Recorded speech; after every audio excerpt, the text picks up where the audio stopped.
Now what I want to do is test some claims about proportions. Alright, the objective is to test claims about proportions using a formal method of hypothesis testing.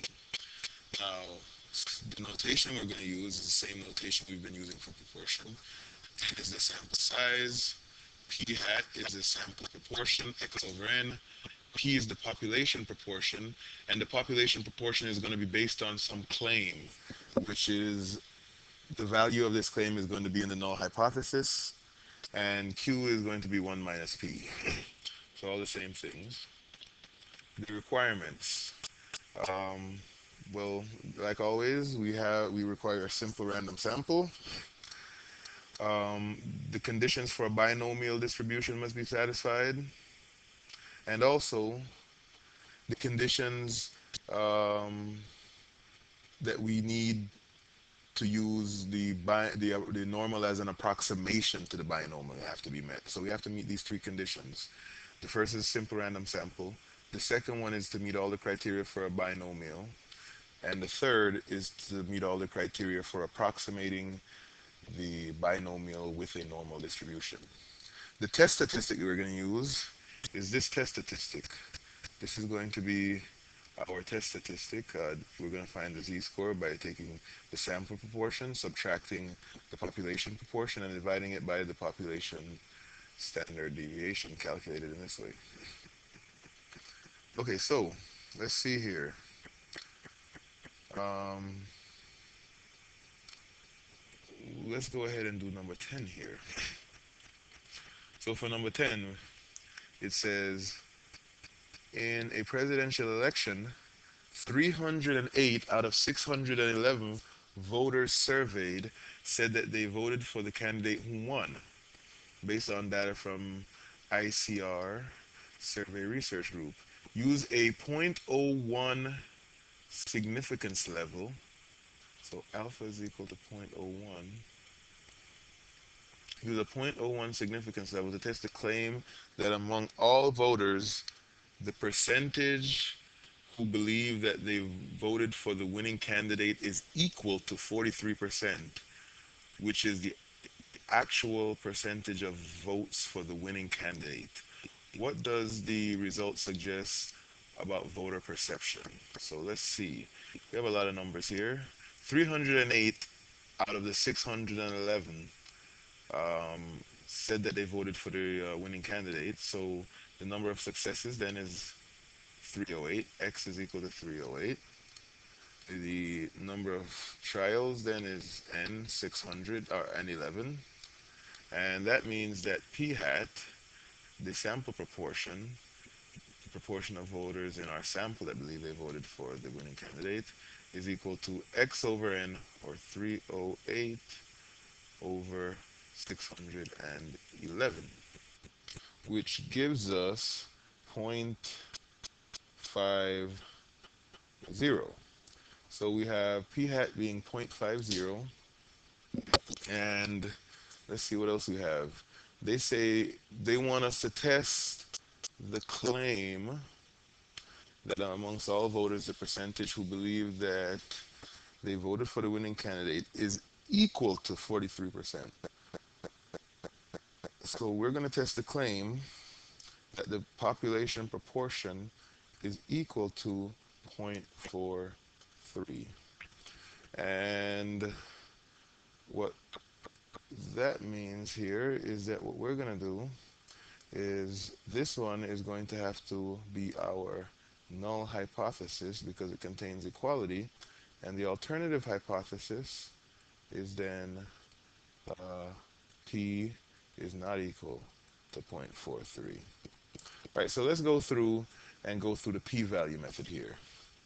The first step in the p-value method is to identify the specific claim or hypothesis to be tested and put it in symbolic form. Well, over here, we already have the symbolic form of our null and alternative hypothesis, and the one that was the claim was that the percentage of voters that believe they voted for the winning candidate was equal to 43%. So the null hypothesis is actually the claim. So we have our claim, and then secondly, Give the symbolic form that must be true when the original claim is false. So if the original claim is false, the symbolic form that must be true is this alternative hypothesis, which is that P is not equal to 43%. Number three, of the two symbolic forms obtained so far, let the alternative hypothesis H1 be the one be the one not containing equality, so that H1 uses the symbol greater than or less than or not equal to. The null hypothesis HO be the symbolic expression that the parameter equals the fixed value being considered.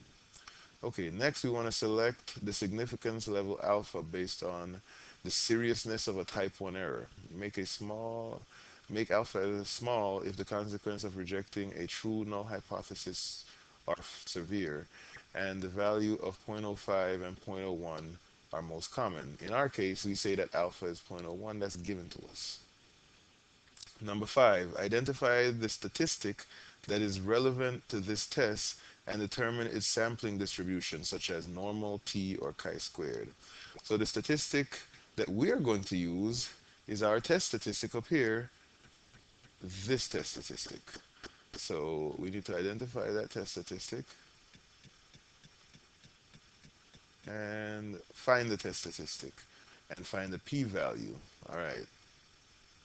So let's find the test statistic. Our test statistic is z equals p hat minus p over the square root of p times q over n. So let's do this calculation. Let's see. P hat, that's 0.50, minus p, which is from the null hypothesis, 0.43, divided by the square root of p, which is 0.43, times q, and q is 1 minus 0.43, or 1 minus p, so that's 0.57, all divided by n, and n is, what was n again? N in our case is 611. So let's put this information into the TI. Alright, so let's turn it on here.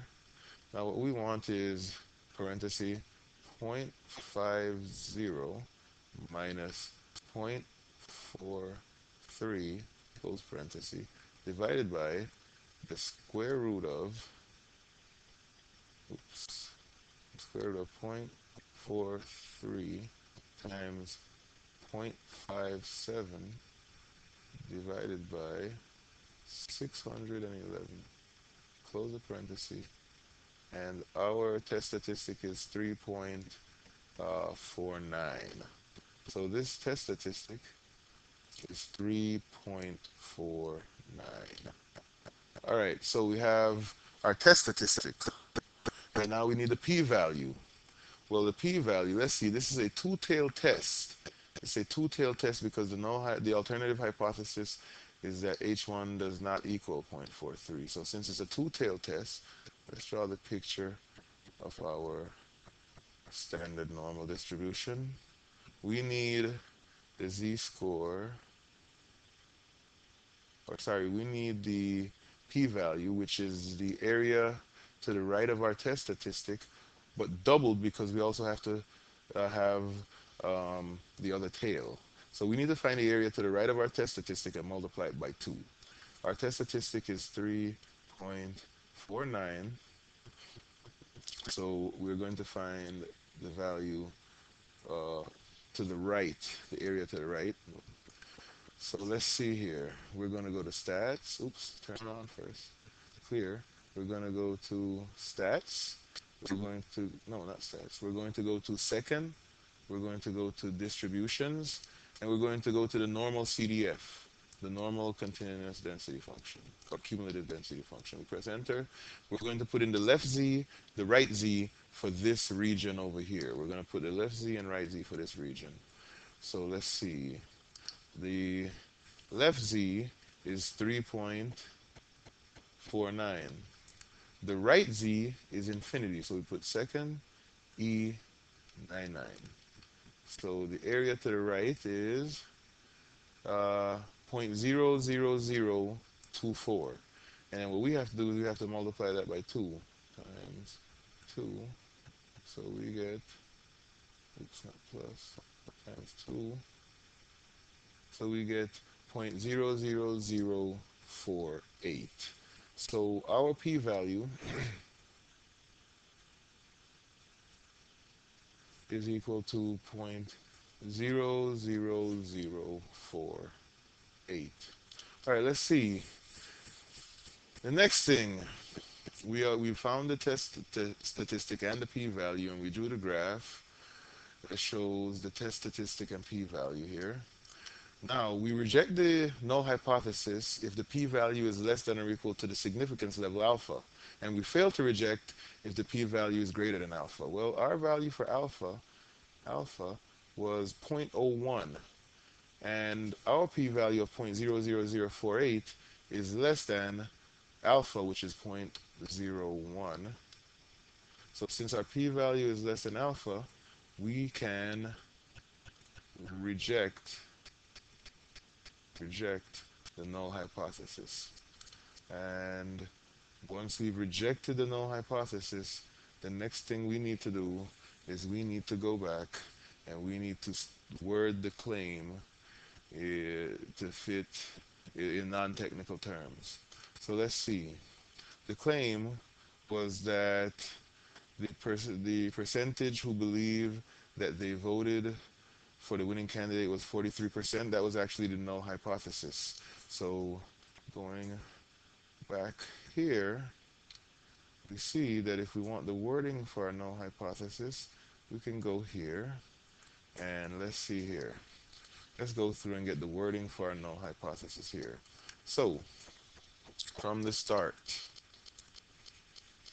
this is table 8 or figure 8.7.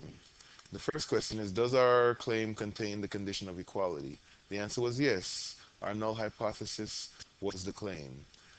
Do you reject the null hypothesis? The answer there is yes, we did reject the null hypothesis. So we're going to say there is sufficient evidence to warrant the rejection of the claim that the proportion of people who think the proportion of voters who think they voted for the winning candidate is equal to 43%. All right, so that is how we carry out a hypothesis test using the p-value method. Now let's take a look at this one. This is another question, and we're going to use the traditional method here. All right, so let's go ahead and do that. In recent years, the town of Newport experienced an arrest rate of 25% for robberies. The new sheriff compiles records showing that among 30 recent robberies, the arrest rate is 30%. So she claims that her arrest rate is greater than 25%.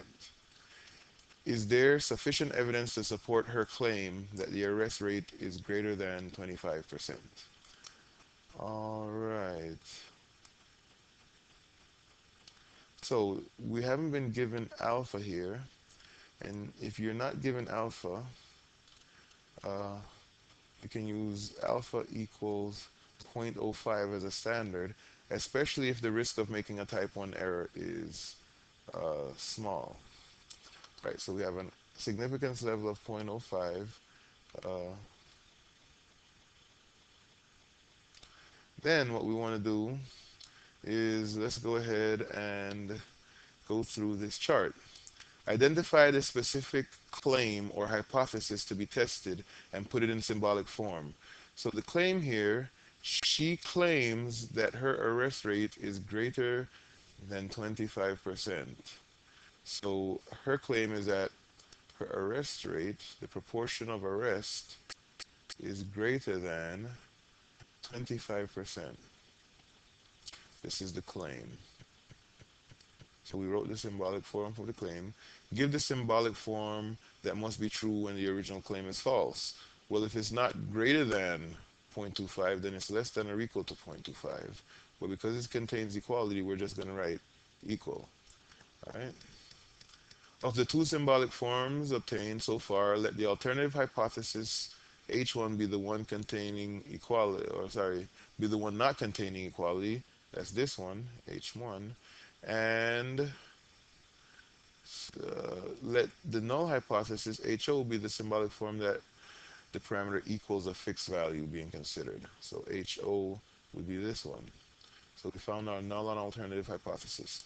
Select the significance level alpha based on the seriousness of a type 1 error. Well, we already selected alpha to be 0.05. Identify the statistic that is relevant and find the test statistic. Well, once again, this is a test for proportion. So we're going to find the test statistic as a z-score. And it's going to be p hat minus p over the square root of p times q over n. So that's going to be the relevant test statistic, and let's calculate that value. So we're going to find the test statistic and the critical values in this case, not the p-value. So let's find the test statistic. The test statistic is equal to, let's see, it's going to be p hat, and p hat in our case, she says that she has an arrest rate of 30%. So her sample of how many? Her sample of 30 robberies, that a p hat of 30%. So we're going to use 0.30, 30%. We're going to subtract from it p, which is 0.25, and then we're going to divide that by the square root of p, which is 0.25 from the null hypothesis, times q, which is 1 minus 0.25 or 0.75, all divided by n, and n in this case was 30. So let's calculate this value. All right. So to calculate this value, let's see. We have 30%, 0.3, minus 0.25, close parenthesis, divided by the square root of 0.25, 0.25, oops, 0.225 times 0.75, 0.75 divided by 30. Close parenthesis, enter. So this is 0.63. This critical, sorry, this test statistic is 0.63. This is the test statistic. So let's say that this here is the test statistic. We calculated it from our sample. All right. Now we want to calculate the critical value. Now the critical value is based on alpha. And we have here a right tail test. So the critical value is the value that separates an area of alpha, or 0.05, in the right tail of a standard normal distribution. So here is the standard normal distribution. And we want an area over here of 0.05. And because it's a right tail test, we're only looking at the right tail. So we need this number that separates the top 5% from the bottom 95%. So let's go ahead and use our calculator to do that. So we have, in this case, we want to go to second distributions, and in this case we're doing an inverse norm because we have the area and we're looking for the z-score.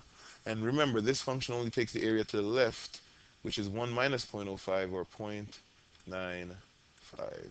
Close parenthesis, enter, and we get 1.64 for this critical z. So the critical z is 1.64.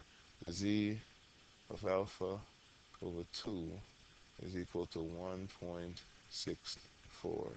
So this is our critical value. That's your critical value there.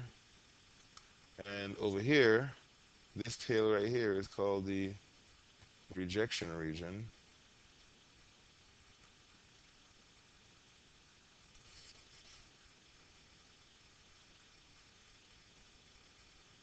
And if our test statistic falls in that region, then we're going to reject the null hypothesis. These values over here will cause us to fail to reject. So we have a rejection region and a region where we'd fail to reject. Our test statistic well, here's the middle, which is 0. Our test statistic falls slightly to the right of that, 0.63, which falls in the fail to reject region. So in this case, because our test statistic does not fall in the critical region, we are going to fail to reject the null hypothesis. So in this case, we fail to reject. Fail to reject. And once again, we want to word our final conclusion in the right way. So we failed to reject the null hypothesis, and the alternative hypothesis was actually the claim. So let's go ahead and see if we can't get the right wording for our hypothesis here. All right, so here's how we're going to word our conclusion. All right, so the questions read, does the original claim contain the condition of equality? The answer to that is no. The original claim was actually the alternative hypothesis. Do you reject the null hypothesis? The answer is no, we do not reject the null hypothesis. So there is not sufficient sample evidence to support the claim that, and the claim was, her arrest rate was greater than 25%. So there's not sufficient sample evidence to support the claim that her arrest rate was greater than 25%. All right, so that's the second method there. That was the critical region method, or the traditional method. The last method I want to look at is using the p-value, but we're actually going to use the TI-83 calculator to do the entire problem. So let's see. The drug company tests success. Sorry, the company drug test success provides a one-panel THC test for marijuana usage. Among 300 tested subjects, results from 27 subjects were wrong, either a false positive or a false negative.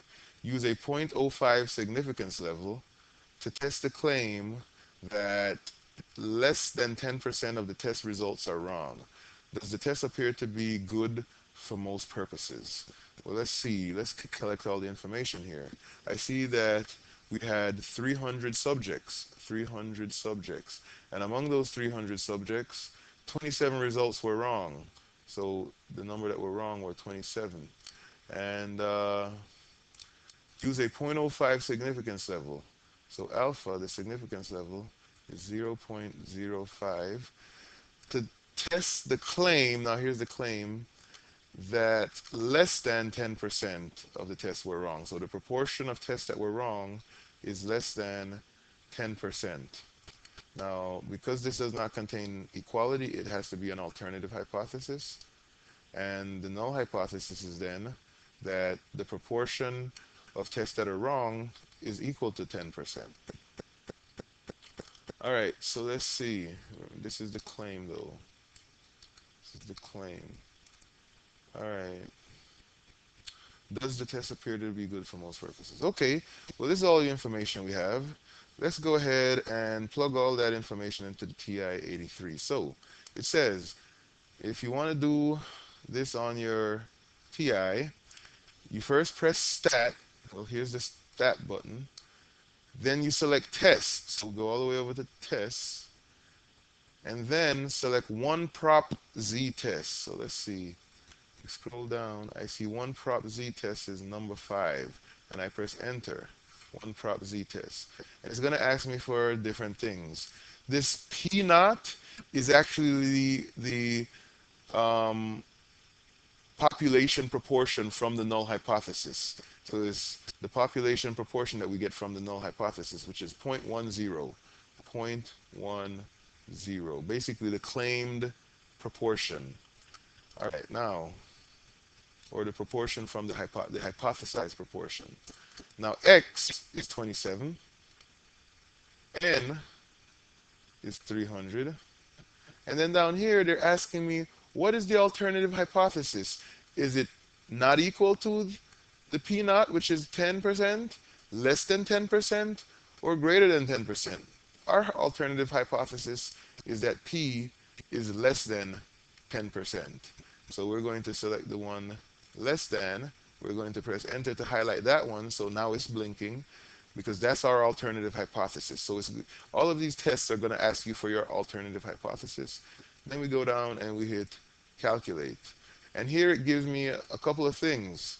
It gives me the test statistic, which is this z-score right here, negative 0.57, uh, negative 0.58. So the test statistic, z, is equal to negative 0.58. This is the test statistic.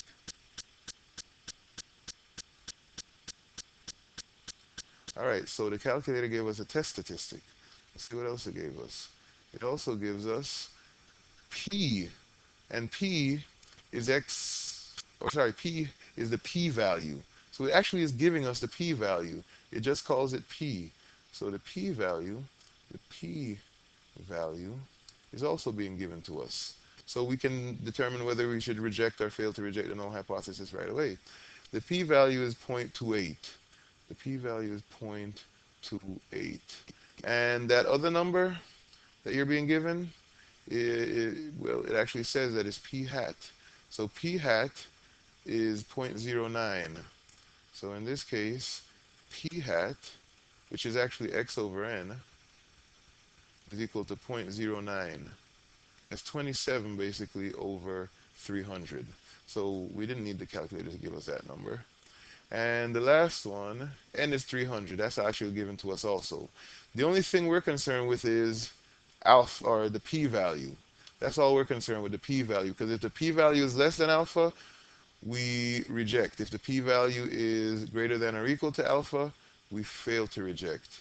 So let's see. Our conclusion here is, since the p-value is 0.28, and that's greater than 0.05, which is alpha here, this is the p-value. So since the p-value is greater than alpha, we fail to reject the null hypothesis. Fail to reject. And when we fail to reject the null hypothesis, that is our initial conclusion.